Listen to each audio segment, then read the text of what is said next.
Λοιπόν, καλησπέρα.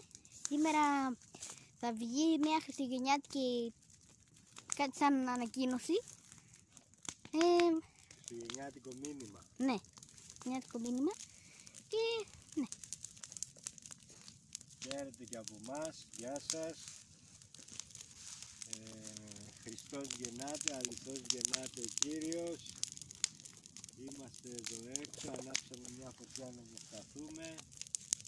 Μετά από την νηστεία φάγαμε καλά, ήπιαμε, δόξαση ο Θεός τιμοδόξαση. Και τώρα καθόμαστε εδώ, έχουμε τα ζώα μας έξω, τα πρόβατα, τις κατσίκες, τα αγελάδες, και ήθελα να σας ευχηθώ να έχετε ειρήνη στο σπίτι σας, στο σπιτικό σας, στην οικογένειά σας, να είστε όλοι αγαπημένοι, να μην βάζετε ανάμεσά σας εγωισμούς και κακίες. Ο Χριστός γεννήθηκε στις καρδιές των ανθρώπων,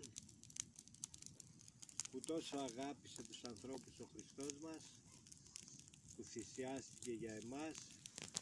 Εμείς φυσικά δεν πολύ καταλαβαίνουμε αυτά τα πράγματα, γιατί ζούμε σε μια εποχή που μας έχει φάει η ύλη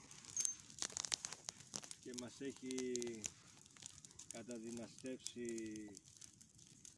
ο πονηρός για να ασχολούμαστε με άλλα πράγματα, για να μην ασχολούμαστε με τα ουσιώδη. Εύχομαι η γέννηση του Χριστού να φωτίσει όλο τον κόσμο. Μέχρι και τους καινούργιους αυτό. Όλοι να βρουν τον δρόμο τον αληθινό και να τον περπατήσουν, γιατί αξίζει τον κόπο.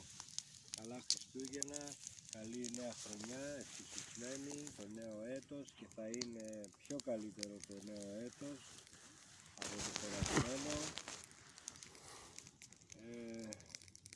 Όσο μπορούμε να σκοντέψουμε κοντά στο Χριστό με την προσευχή και τηρώντας τις εντολές του. Αυτός που αγαπάει τον Χριστό θα τηρήσει τις εντολές του. Είμαστε παιδιά του Χριστού, παιδιά του Θεού, τέκνα φωτός, και πρέπει να το αποδείξουμε με τις πράξεις μας.